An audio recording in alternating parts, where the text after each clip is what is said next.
दोस्तों, आपके पास जो तत्काल की टिकट है वो दो ही टाइप की हो सकती है, या तो वो कंफर्म हो चुकी होगी या फिर वो अभी वेटिंग में रुकी होगी। तो इन दोनों ही कंडीशन में अगर आप इसको कैंसिल करते हैं तो रेलवे आपके ऊपर कितने चार्जेस लगाएगी, आपका जो रिफंड है वो आपको कब, कैसे और कहाँ पे मिलता है, सारी कहानी को बिल्कुल डिटेल में बताने वाला हूँ। और इस चैनल पे कोई भी लाइक सब्सक्राइब का नाटक नहीं होता है। तो यहाँ पे सबसे पहले हम लोग समझते हैं कि आपके पास एक तत्काल की कंफर्म टिकट है, अगर आप इसको कैंसिल करते हैं तो आपके ऊपर रेलवे कितने चार्जेस को लगाएगी। तो बिल्कुल ध्यान से और बिल्कुल क्लियर कट सुनिएगा। अगर आपके पास किसी भी क्लास की तत्काल की कंफर्म टिकट है तो आपको इसको कैंसिल नहीं करना है, क्योंकि अगर आप ऐसा करते हैं तो रेलवे आपको एक भी पैसा रिफंड नहीं करती, क्योंकि रेलवे तत्काल के कंफर्म टिकट के कैंसिलेशन पे 0 रिफंड प्रोसेस करती है।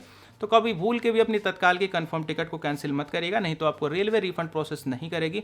अगर इस बात पे आपको अब भी यकीन नहीं आ रहा हो तो इसी वीडियो के नीचे चले जाइएगा पिंड कमेंट में, सबसे पहले पिंड कमेंट में आपको एक वीडियो का लिंक देखने को मिलेगा। मैंने अपनी खुद की एक तत्काल की कंफर्म टिकट को बिल्कुल लाइव कैंसिल करके दिखाया और मुझे वहां पे जो है वो 0 रिफंड मिला। तो अगर आपका मन करे तो इस वीडियो को आप वहां पे चेकआउट कर सकते हैं।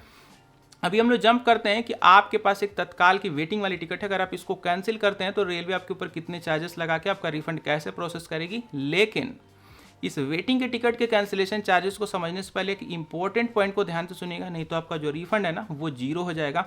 वेटिंग की भी कंडीशन में आपको जो रिफंड है वो 0 हो जाएगा। कैसे, समझिएगा। अगर मान के चलते हैं कि आपने ज़्यादा नहीं 1 नंबर की तत्काल की वेटिंग टिकट को बुक किया हुआ है, तो होता क्या है कि जब भी आप अपनी वेटिंग की टिकट को बुक कर लेते हैं तो ऐसा तो है नहीं कि दुनिया पूरी की पूरी रुक गई है, आपकी जो वेटिंग है वो वहीं की वहीं रुकी होगी, ऐसा तो जरूरी है नहीं। आपके वेटिंग टिकट बुक करने के बाद भी तो रेलवे में कुछ ना कुछ कैंसिलेशन होता होगा। तो यहाँ पे अगर आपकी जो वेटिंग वाली टिकट है ना, मोस्ट ऑफ द केसेज में वो कंफर्म हो गई रहती है। और ऐसी सिनेरियो में जब अपनी उस वेटिंग वाली टिकट को आप कैंसिल करते हैं तो वो तो ऑलरेडी कंफर्म हो चुकी है। और मैंने आपको वीडियो की स्टार्टिंग में ही पहले ही पॉइंट में बताया कि रेलवे आपके तत्काल की कंफर्म टिकट के कैंसिलेशन पे कोई भी पैसा प्रोसेस नहीं करती, यानी कि कोई भी रिफंड आपको नहीं मिलता है। तो कहानी वही हो जाती है कि लोग वेटिंग टिकट को समझ करके अपनी कंफर्म टिकट को ही कैंसिल कर देते हैं और उनको वहाँ पे कोई भी रिफंड नहीं मिलता है।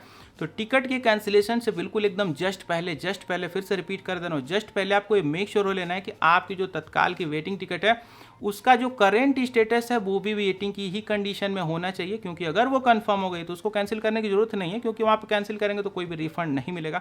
तो भाई हम लोग फाइनली कैंसिलेशन पे कितने आपके चार्जेस लग के कैसे रिफंड मिलेगा उसको भी डिस्कस कर लेते हैं। तो यहाँ पे जो आपको रिफंड मिलता है ना, ये क्लास वाइज मिलता है। क्लास वाइज मतलब अगर आपने कोई भी एक जनरल की क्लास या फिर स्लीपर की क्लास की तत्काल की वेटिंग टिकट को कैंसिल किया तो रेलवे आपके ऊपर 60 रुपीज पर पैसेंजर के हिसाब से चार्जेस लगा के आपका जो पैसा है 3 से लेकर 4 वर्किंग डेज में बैक टू सोर्स अकाउंट में ऑटोमेटिकली रिफंड कर देती है। बैक टू सोर्स अकाउंट यानी आपने जहां से भी पेमेंट किया हो आपका पैसा वहीं पे आपको रिफंड कर दिया जाता है। लेकिन यहाँ पे एक चीज़ आपने ध्यान दी होगी, तो मैंने यहाँ पे 60 रुपीज पर पैसेंजर बोला है, यानी कि आपके एक PNR पे जितने भी लोगों की टिकट होगी ना, सबसे 60 रुपये का जो चार्ज है वो लिया जाएगा। अब नंबर निकल करके आता है कि आपके पास कोई भी एक AC क्लास की तत्काल की वेटिंग टिकट है, जैसे first AC, second AC, third AC economy, chair car, मतलब अगर आपके पास कोई भी एक AC क्लास की तत्काल की वेटिंग टिकट है, अगर आपने इसको कैंसिल किया तो रेलवे आपके ऊपर 60 रुपीज प्लस GST पर पैसेंजर के हिसाब से चार्जेस लगा के, अब यहाँ पे जो मैंने GST वर्ड यूज़ किया ना,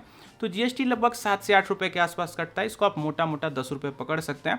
तो यहाँ पे 60 रुपीज प्लस GST पर पैसेंजर के हिसाब से रेलवे आपके ऊपर चार्जेस लगाएगी, और वही 3 से लेकर 4 वर्किंग डेज में बैक टू सोर्स अकाउंट में आपका जो सारा पैसा वो रिफंड कर दिया था।